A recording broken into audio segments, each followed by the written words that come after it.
Vanakkam. I'm Vayoni Dimel. This is Boston Lanka News, bringing you news, views and entertainment from Boston and USA. LLRC Report. No plan to implement recommendations, says USA. Tamil hardcore leaders in USA and Canada should acknowledge the unspeakable crimes of LTTE, says Boston Globe editorial. Diplomatic battle in New York against Sri Lanka, led by a Canadian diplomat who once resigned from UN due to a scandal. Marie Colvin, courageous American journalist who was killed in Syria. Sri Lankan government plans to reintroduce the suspended Sri Lanka Dual citizenship. Anura Guruge talking about the future Pope and our own Cardinal Malcolm Ranjith. The Lessons Learned and Reconciliation Commission report does not include any plan to implement their recommendations, nor does it adequately address the crucial issue of accountability, according to the United States. Speaking at the 19th session of the United Nations Human Rights Council, John Maris, the U.S. representative, said that we note the publication of the final report of Sri Lanka's Domestic Lessons Learned and Reconciliation Commission and welcome its recommendations on reconciliation. However, the report does not include any plan to implement those recommendations, nor does it adequately address the crucial issue of accountability. According to the U.S. representative, accountability can play an important role in reconciliation process. Boston Globe newspaper, in its editorial on February 29th, encouraged the Sri Lankan government to investigate any possible war crimes. The editorial also added, but accountability for past crimes must not come at the expense of Sri Lanka's future. The editorial had some strong words for the hardcore Tamil leaders in USA and Canada. Many refuse to acknowledge war crimes committed by their own fighters, the Liberation Tigers of Tamil Eelam, who pioneered suicide bombings and kept civilians as human shields during the war's bloody finale. If Tamils want a UN probe into the past, they must acknowledge that both sides committed unspeakable crimes. The editorial also did not spare the Sri Lankan government. The Sri Lankan government must implement the modest recommendations of its own War Inquiry Commission, including investigations into disappearances, an end to attacks on journalists, and a halt to policies aimed at settling members of the Sinhalese majority in Tamil areas.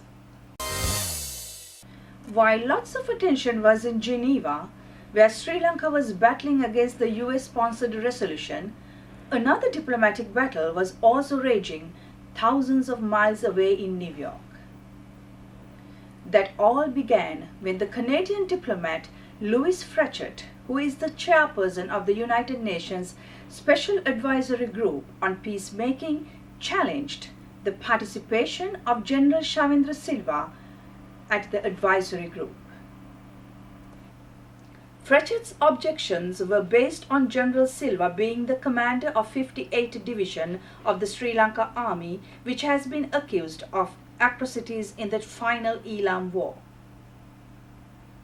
Frechette was the subject of an investigation conducted by former US Federal Reserve Chairman Paul Volcker into the UN oil for food scandal, according to the Fox News network. 4 years into the 7-year oil for food program, with graft and mismanagement by then rampant, Frechette intervened directly by telephone to stop United Nations auditors from forwarding their investigations to the UN Security Council, reported the Fox News. Despite Frechette's objections, General Silva had sat through the proceedings. Sri Lanka has since then formally expressed outrage at Frechet's high-handed conduct. American journalist Mary Colvin, who was killed in the central Syrian city of Homs last week, has been buried in a cemetery in the neighborhood where she died, according to Syrian activist sources. Mary Colvin is a correspondent for the UK Sunday Times and has been with the newspaper for over 20 years.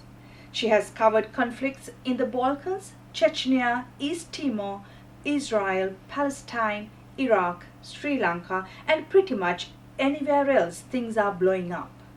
She was on CNN reporting from Libya last week. In 1999, Mrs. Colvin lost her left eye while covering the Sri Lankan civil war.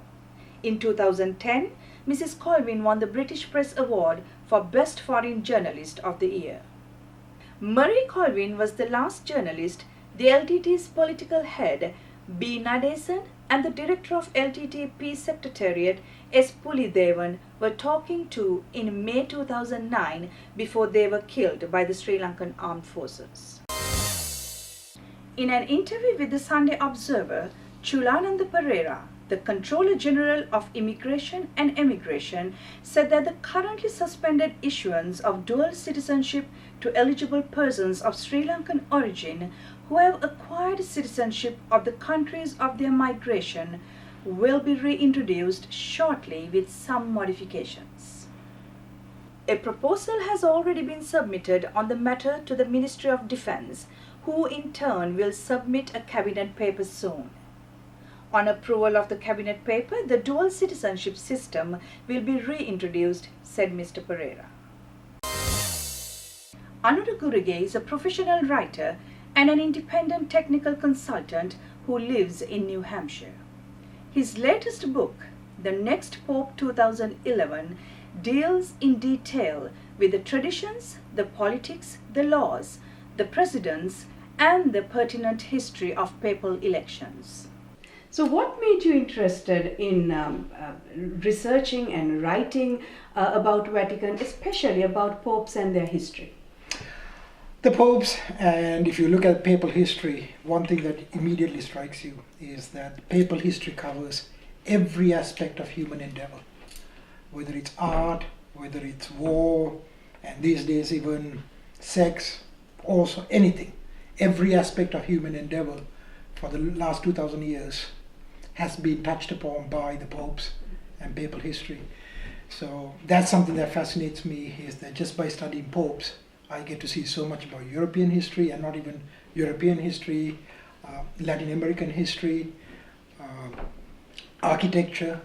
So there is never any shortage of things that I can look at. At any given day when I wake up, I realize that there is so many things, so many directions that I can go. Can we talk about the future pope? In your view, what are the chances of anyone from the Asian continent becoming the next pope? The last 2 years or so, much of the work that I do has to do with the next pope. As you can see, I have written 2 books about the next pope. I also, on my blog, do a lot of work on what's called the probability, who's going to be the next pope. It's interesting. Our president in this country, President Obama, does actually have indirect influence on what's going to happen.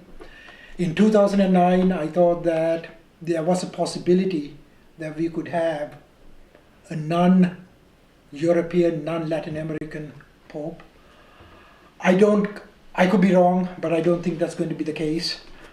In my latest book, The Next Pope 2011, as well as in my blog, I have pointed out that I don't think that the next pope will be from Africa or from Asia. The next pope, I think, is most likely going to be European. When I say European, it doesn't have to be from Europe. My number 1 pick, interestingly enough, is a Canadian, Cardinal Malcolm Ranjith. My second pick is Italian. In my top 10, I do not have anybody from Asia or Africa. I have taken a lot of stick from people who have disagreed with me, and I'm saying this is only my opinion. I think that the so-called cardinal electors who elect the Pope, they are very savvy people. They know what's happening in the world. They've seen what's happened in this country and how this country has become polarized under our current president. And I don't think they want to see that kind of thing happening in the Catholic Church. So that's one of the factors, and which is why I brought up the president in the first place. But in answer to your question, I think the chances of the next Pope be from Asia is very slim.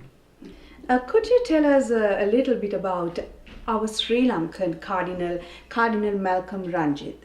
For some, that was a surprising choice. Also, some says that he's very close to Pope Benedict. Any thoughts? Yes, great question again. Last year, the Cardinal Creating Consistory was in November 20th, 2010. Starting in June, on our blog, we started putting together compiling lists of potentials. Mm-hmm. To begin with, there was no mention of our Cardinal. But around September, I started getting emails from the Sri Lanka and from Canada with Malcolm Ranjith being mentioned. All the people in the US basically laughed. They were like, no way, no chance. There are other people who are more in line. But given the volume and the intensity of the messages I was getting in Sri Lanka, I kept on putting it in my blog and saying, I'm getting these emails, and people starting to change. I work very closely with a Catholic priest, a father, and he's an expert on future potential cardinals. He, starting in around early October, about 3 weeks prior to the list being announced, changed his list to include our cardinal. Obviously, everybody was delighted. Great honor for Sri Lanka. And right now, Sri Lanka has one cardinal elected, that is a cardinal eligible to vote in the next papal election. That's the same number that Philippines, which is the world's third largest Catholic nation, has. So Sri Lanka is in a very good position. As for the cardinal, he is conservative. That was the reason that he was made a cardinal. Given his closeness to the Pope, there's another conservative cardinal in Spain who was dubbed by Rome itself called Little Ratzinger, Ratzinger being the Pope's original name, his last name. So given the closeness between the Pope and our cardinal and his conservativeness, I have started to call our cardinal the tanned Ratzinger. Mm-hmm. That term has caught on, and you can actually do Google searches and the word tanned Ratzinger, and I get quite a few people who do searches on tanned Ratzinger coming to my website. So it's a good thing for Sri Lanka. It's good for everybody, and the fact that it's conservative, that's okay. There is a nice mix of cardinals, so that's where we are. That concludes our news edition.